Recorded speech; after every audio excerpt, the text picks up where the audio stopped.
কাকে বিয়ে করলেন শামীম হাসান? ছোট পর্দার জনপ্রিয় অভিনেতা শামীম হাসান সরকারের প্রেম ও বিয়ে নিয়ে গুঞ্জন আগেও কম ছিল না।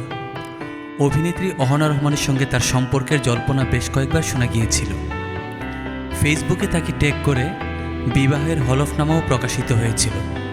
আবার অভিনেত্রী তানিয়া বৃষ্টির সঙ্গে বিয়ের পোশাকে শামীমের কিছু ছবি ভাইরাল হওয়ার পর থেকে ভক্তদের মনে সন্দেহ তৈরি হয়েছিল আসলে অহনার পর তানিয়ার সঙ্গে সম্পর্কের কথা সত্যি কিনা। পরে শামীম নিজেই এসব গুঞ্জনের ব্যাখ্যা দেন এবং জানান এসব ছিল মজার উদ্দেশ্যে এবং বিয়ের পোস্টগুলো ছিল ভুয়া কিংবা ছবিগুলো নাটকের দৃশ্য থেকে নেওয়া। তবুও অনুরাগীদের মধ্যে ধোঁয়াশা রয়ে যায় শেষমেশ কার সঙ্গে সম্পর্ক আছেন শামীম।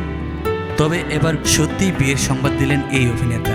গত 4 এপ্রিল সন্ধ্যায় নিজের ভেরিফাইড ফেসবুক প্রোফাইলে দেওয়া এক পোস্টে বিয়ের সংবাদ জানান শামীম হাসান সরকার।